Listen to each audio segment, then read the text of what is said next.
Steve here. And Larson. And welcome back to Going In Raw. It's time for another Dark Side of the Ring review. So this is the, what is this, the slap heard around the world or something? Correct. Dr. D. Dr. D. David Schultz. There's actually two slaps. Yeah, he slapped him once on one ear, or a cheek, as far as Dr. D is concerned. Stossel says ear, and then he gets up, slaps him on the other cheek or ear, and then Stossel makes up an injury so that he can get paid, is essentially kind of how it goes. It's funny. So this was, to me, by far the most interesting episode I've seen from the perspective of just how messed up the pro wrestling business is and how ridiculous and, I'm sorry, kind of stupid the idea of kayfabe is.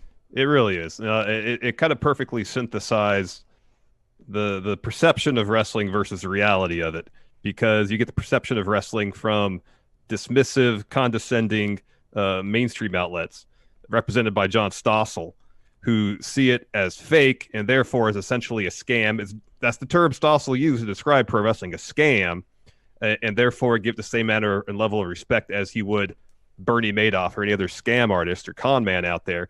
And then over on the pro wrestling side of things, you got Cornette and Dr. D, who thinks the industry needs to be protected, that the idea of kayfabe needs to be strong and true for fear of the business suffering like it did in the 1930s when there was an expose and business was bad for 15 years. If that is the sole reason, like Cornette wants to maintain kayfabe, is for something that happened 90 years ago, that is ridiculous. Well, to piggyback on that, what was really interesting to me, because, he's talking about this secret has to be guarded unless our business. Dude, I'm sorry, but just anecdotally speaking, I've asked my dad, who went to the Memorial Auditorium back in the 70s, in 73, 74, 75, with my Uncle Joe. Not my real uncle, we just called him that. He was a kayfabe uncle. With my Uncle Joe, they would go to the wrestling because Uncle Joe really liked it, and my dad would just tag along. And I've asked him several times, you knew it was fake? He was like, yeah, of course I knew it was fake. Dude, when I first started wrestling, the first thing first started watching wrestling, the first thing my dad told me is like, this is fake, right? Right. And they say this in here that Stossel in 2020 did like a survey, and only 33% of the respondents thought it was real. 2/3. This isn't some great scam, man. 66% of people were still going knowing it was fake. How are you killing the business? I know. By not keeping kayfabe. This is ridiculous. Idea that kayfabe is the sacred thing and it has to be protected. And here's the thing. Asinine. Here's the thing: is such a strong adherence to kayfabe is what stigmatizes pro wrestling. If you're basing your creative form on a lie, people don't like being lied to. If you are basing your entire business off a secret, that secret will be exposed. That's a fact. It is. And they wonder why wrestling isn't respected by mainstream outlets, why it's referred to as fake. It's because you try to lie to them. Yeah. If you try to lie to people, they're not going to respect you. Yeah. That's why I'm always saying I'm happy kayfabe is gone. I don't want to be under illusion what I'm watching is real. Wrestling is like the only entertainment form or art form that I can think of that's based on a lie. Every other art form out there that I can think of at least lets you know this is a self-contained world that we are creating. We're telling stories within the self-contained world. If Vince McMahon, and to be fair, you're right. There are two asinine approaches that happen in this episode. There's the approach of Vince McMahon, who basically tells Dr. D. You know what I love too is that when they open on Dr. D, there's a lot to unpack here. When they open on Dr. D, he says, I'm a lot of you can call me a lot of things. You can call me a con man. You can call me a bad guy, but you can't call me fake. This is moments after he called himself Dr. D. I am almost positive the man does not have a PhD or an MD. No, he's not nor a medical doctor, no. Right, exactly. No. So it's like, dude, I don't know what your definition of fake is, but calling yourself a doctor is like, when you're not, is like one of the most fake things you could do. It's up there with saying that you had a military career when you didn't. So there's that. But there is, on the other side of things, Stossel's approach to this was the stupidest thing in the world, because if your thing is, I want to expose a lie, if you understand that this is simply entertainment, there is such a more productive way to expose pro wrestling. If you say, listen, Vince, you're going to kill yourself, because if I'm not going to do this expose, somebody else is going to do it in a really, really negative light. So why don't we take a positive approach to it? Why don't you out yourself voluntarily? Because 2/3 of the people don't give a shit. They're there for the entertainment value, not because they think it's real. But instead, Stossel goes into this like he's exposing like government corruption, pyramid scheme. Yeah. He's on a self-righteous crusade to make sure that 33% of the people who are watching this aren't scammed, as he puts it, because he has such a nose for BS, as he says. And he here's apparently the thing. BS'd his way into winning a lawsuit. Yeah, exactly. And does he not understand the hypocrisy there? He says, oh yeah, I carried that. Like, he had no bones about calling out that he was basically lying about his pain, about his issue. And so it's like, it's funny because when I started watching this, you were like, man, Stossel, because you had seen it before me. You said Stossel comes off like such a turd. And the first 20 minutes or so, it's like, no, he doesn't. He's sort of just, saying how he feels and how he calls it. And he was praising the pro wrestling stuff a little bit. But once you get to the lawsuit, it's like, oh, so you're just a piece of shit. Now you're lying. Okay, just to get your $280,000. So yeah, he totally comes off like a turd in this. But that's the sad thing, is that a turd tried to bring down pro wrestling, as opposed to, hey, he even admits he enjoyed it as a kid, and he knows that it's fake. 2/3 of the people know that it's not real, but they're still enjoying it. And something tells me that out of the 33% of people that said they thought it was fake, there has to be some percentage of those people who are like playing along with the survey. I really kind of don't believe that 1/3 by the 80s, seeing Hulk Hogan wrestle, there's nothing about that looks real. Even when they did the interview with that lady, the fan who was there, she's like, oh yeah, I think it's real. Oh, she had a huge smile on her face. She did. So I don't know under what circumstances they were asking these questions. Let me ask you this. Did John Stossel seem like the type of guy that go up to a kid and completely, for unmotivated, tell him that Santa Claus is not real? Yes. He totally could. Yeah, Santa Claus because is a scam. he's like, I'm not going to BS these people. Let's go to the mall, wait in line. Those kids wait in line and get the picture taken with Santa and say, he's not real. He's not real. He's not real. He just seems like that, you know? Yeah. No, totally. But like, if Stossel's attitude as an investigative reporter, because before that he was like a consumer affairs reporter or something like that. If his attitude is going into any story he's going to do, as in, all right, the people who are doing this stuff are either unscrupulous, con men, running scams, so on and so forth. I'm guessing his mindset is like, I got to expose them because they're doing an active disservice to the community. Therefore, they're unworthy of my respect. And if that's his mindset, regardless of his investigation, if you're going to go confront some guy who's bilking seniors out of a ton of money, all right. Yeah. But if you're going to go into Madison Square Garden and try to confront wrestlers with that same mindset, I'm not going to say Schultz was right for slapping him. There's no reason to resort to violence. But if you're going to go in there and be confrontational without any shred of respect, maybe not for the business itself, but for the fact that these men and women are going out there and yeah, sure, Eddie Mansfield might have showed you a couple bumps in the ring. That's a long stretch from what people they go through on a day in and day out basis, where they're working 300 days a year and putting their body on the line. You got to walk in there with the minimum of respect for what these men and women are doing. And if you're not going to give them that, you're going to be met with a lot of resistance. Yeah, and that's the thing about guys like Dr. D, who by the way, you're absolutely right. There's two things. There's should you be able to walk, the whole idea of like free speech, should be able to walk into a place and talk shit to a person and not get punched in the face. Yeah, probably. Like legally, you're allowed to do that. To an extent, depending on how much shit talk you're doing. I'm pretty sure there's some amount of leeway the law gives. I mean, there's the idea of free speech is just not to the you could say what you want, but it's not free speech without consequences. It's the whole idea. Can you go into a movie theater and scream fire and be protected under the First Amendment? Right. No, because there's consequences based on what you did. Yeah. Now, is it smart to go up to a guy who clearly is not, and he was warned, by the way, by Eddie Mansfield, who, by the way, looks like $1 million in this thing. I'm sorry. I had Jim Cornette. Jim Cornette actually came off kind of the worst in this. He had some line, and generally in these things, he comes off as pretty well reasoned, and we know from his Twitter account that he's not. But the man does know his history. Well, here's the thing: when it comes to Cornette, if you stick to him as an information source, there's value there. If he starts to editorialize, that's when you're getting in trouble. That's pretty much true. I do my favorite Cornette bit was, though, nothing beats his reaction to New Jack, because he did that throaty laugh of his when New Jack starts stabbing that guy. Yeah. Anyways,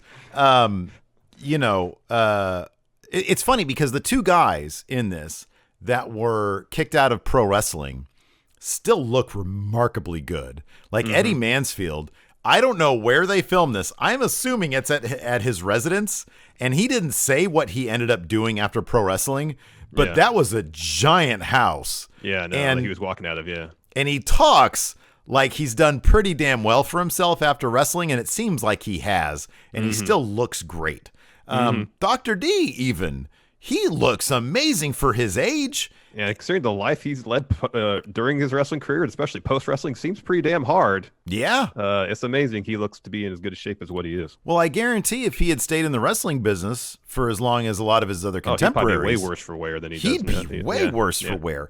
But the thing that was most interesting to me in this was Eddie Mansfield's take that, historically speaking, and dude, even today, pro wrestling promoters don't take care of the people that make them the money. Back then, he claims he was advocating for healthcare. He was advocating for 401ks. Vince McMahon was asking Dr. D to sign a piece of paper saying that Vince had nothing to do with Dr. D slapping Stossel. Yep. When Dr. D claims that Vince McMahon said, hey, we've got these people coming in, don't let them disrespect the business. Wink, wink, nudge, nudge. Stay in character for your interview. Stay in character for your interview, exactly. And of course, obviously, him staying in character is going to be him slapping around the little nerd reporter guy who's disrespecting the industry. So, and that's what's mind-blowing about this, is that you've got these wrestlers who are like protecting the guys that are taking advantage of them. It's insane. It's absolutely crazy. When Dr. D talked about Herb Welch, the guy who trained him, what was his training like, Larson? So apparently this gentleman, Herb Welch, would take a dump, rub the dump at his armpits, and then put people in headlocks. Yeah. Squeeze them until they essentially gave up. And then he proceeded to beat the hell out of them. That was disgusting. But then even when Dr. D says, yeah, okay, so I looked at pro wrestling. I said, hey, this looks easy enough. I went to meet Herb Welch. And Jim Cornette says, yeah, Herb Welch is old school. He'd take you in your barn and just beat the shit out of you. Yeah. It's not really training, is it? No, it's not training. That's taking advantage of someone who's looking to learn a skill, a craft, and just essentially just beating him up probably for the sake of to teach him how to be tough. Like, Stone Cold has said many times, that he didn't know wrestling was fake until his first match. That's what Dr. D says. He said after Herb Welch did a bit of training, he says, all right, I think you got some, here, let me pull you aside and talk to you about the business. It was only after he trained him for a bit and he had some matches in the training facility where he was beating people up that this dude pulled him aside. It's like, you got to pull up a little bit because this isn't real. What the hell is this all about? The fact that it's choreographed fighting kind of seems essential to the training aspect. Right. Yeah. Because part of the training you should be able to know how to punch somebody without actually hurting them. I know. It kind of seems like, all right, we're going to teach you how to fight. Oh, by the way, we're going to have to pull back a little bit because this isn't real fighting. This is choreographed fighting. Yeah. I know it's maddening to hear about that. Because it aligns with Undertaker said when he was training with Buzz Sawyer, the Buzz would just take him and just stretch him. Mm-hmm. Yeah. And I guess in the early days they would do that. They would, you hear about Vern Gagne's training methods in AWA where he had to put someone up in like fireman carry position and run upstairs ad nauseum, basically. I mean, at least with the AWA training stuff, it's like, you put a guy in fireman's carry position and then you run upstairs. It's like it's enhancing your cardio because, I mean, look, wrestling is tough it's really, really It tough. is. It is. And so I get that, but it's about like weeding out the weak. And I mean, maybe that's what, you going into the barnyard and beating the crap out of somebody. If you're tough enough to take a beating in a barnyard, you're tough enough to do some pro wrestling. No, that seems gratuitous. Or, I mean, and even more so, putting crap in your armpits and then putting that was people disgusting. in headlocks. That's nasty. Man, that's fucked up. That's nasty. That's fucked up. That's nasty. Let's touch on the Eddie Mansfield stuff a bit. In terms of the interview aspect of the show, that's aspect of the whole 2020 piece I was least familiar with. We've all seen the slap countless times. Stossel in there, he takes a handful of bumps, it looks like, exposing how these moves are done, so as not to hurt anybody, at least significantly. And I guess I had never known that Mansfield actually bladed during the course of his interview. Yeah, it looks pretty grim. It's pretty grim. Yeah. Manfield's my favorite comment from him though is simply, why don't you treat us like you do professional athletes? Like that concept that's still to this day, and it blows my mind that like right now with the WWE where they're in this precarious position where the wrestlers really have so much leverage because they can simply elect to not show up because this, if they feel like, hey, we're being put at risk here, we need to unionize, we need to be, taken care of. And Vince is just playing willy-nilly with this stuff. And to this day, they don't do it. And I know that's really easy for me to say on the sidelines. That's totally an easy thing to say because there are mouths that need to be fed. I get that, but it is totally true. Like it's a form of entertainment that really, really does. It's unlike anything in how they treat their employees, the people who actually are out there making money for them. You just look, and one thing that Mansfield talked about is how underpaid the talent was, and Meltzer in the newsletter this week talked about how the top guys in the territories would be well taken care of, but by and large everybody else, especially the lower you get down the card, you're not getting paid much. You got to cover your own expenses. And you think what Meltzer says that today only about 8% of WB's revenue goes towards paying talent. NBA is like half. Most other major sporting leagues is half. Yeah. And in WWE, it's what was 8%. You might remember this because you're good with numbers and stuff. The last time there was a basically a standoff between the NBA's players union and what was it over? It was over. There was, I remember it was over revenue split, or that was one of the things. Because it was going to be. I think the players got the majority of it. And then the league wanted to change it so the players got less than 50%, and I think 50% was the compromise. Okay. I want to say one of the arrangements, one group got 46%. But could be off on that. Like the players wouldn't go less than 50%. Like that's crazy. And wrestlers get 8%. Well, because there's a union in all the other sporting organizations. There's powerful unions. Yeah. Exactly. I've heard of if you look at entertainment, you got unions for motion pictures, TV, radio, like stage actors, all that. It's like literally. I mean, I don't believe there's really a powerful musicians union that I'm aware of. Yeah. Otherwise, like virtually every other entertainment form has some sort of union component. Well, I remember there was one story of, oh man, one of the wrestlers was trying to get into SAG.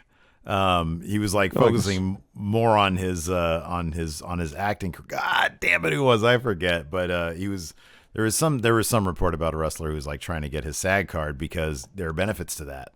Yeah. So healthcare. Yeah. So yeah, I mean it's I don't know, man. It's shocking that like. This is still a thing. This is still a thing in the industry because nobody's willing to step up and do what needs to be done.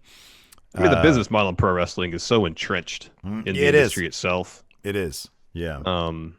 It's probably just going to take a good number of high profile people taking a stand and demanding change for anything to happen. Yeah, one of the things that honestly, it's going to take guys like Roman Reigns. Who WrestleMania, the last second he said, nope, not going to do it. Yep. Got twins on the way or whatever his reason was. Yep.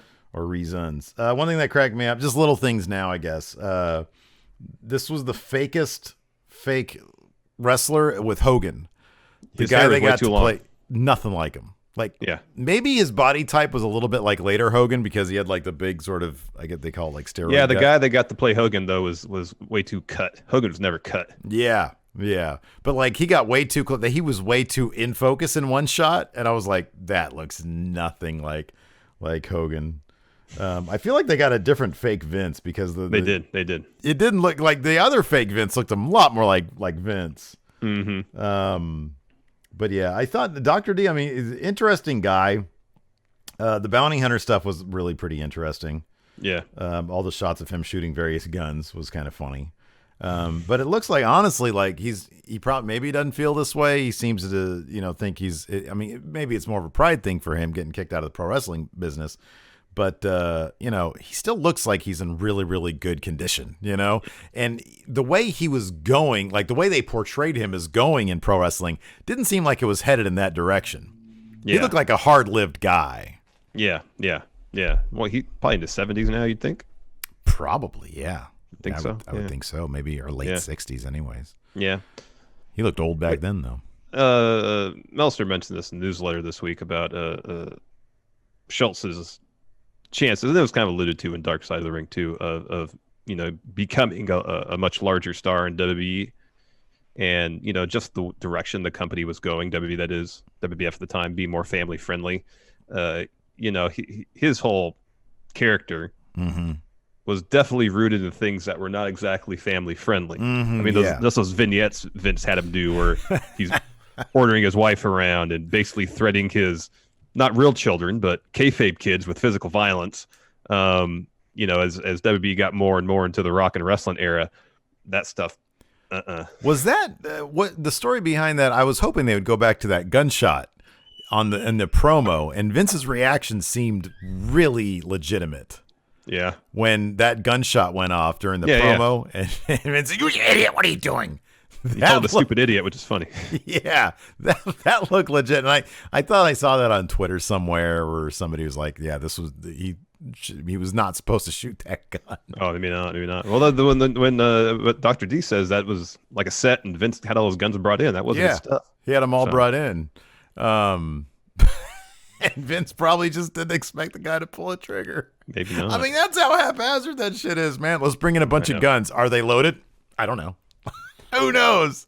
Don't pull the trigger. That's good. That's safety enough. Yeah, make sure the safety is on and don't pull the trigger. It shouldn't be a worry. Bang. Yeah. That was good stuff. Yeah, the vignettes with the family. I'd never seen that before. That was dark. That was really messed up stuff right there. Yeah. Next week, it's the Herb Abrams story. I'm not familiar with this at all. I'm not going to do any research in advance. Yeah. I want to go in this as cold as possible. So if you're watching this and you're thinking, I'm going to leave a comment to let these guys know what the deal is, don't want to hear it. I appreciate you want to fill us in. I want to go in this knowing as little as possible because I want to be blown away by it. If you are interested, I'll give a plug for a friend. Brian Zane did do, from what I understand, a pretty extensive UWF video. I have not seen that. But yeah, same as you, I'm looking forward to going into this cold because I know very little. I actually started watching one of their pay-per-views last night because Bixenspan posted a link to it. And so I watched like a little bit of it, and what I saw was fascinating. But yeah, I'll leave it at that because I don't know basically anything about this, and I'm fascinated. Yeah, I want to keep it that way until I actually get a chance to watch it. For sure, yeah. Anyways, that's it for our Dark Side of the Ring review. Thanks for tuning in, everybody. Till next time, we'll talk to you later. Goodbye.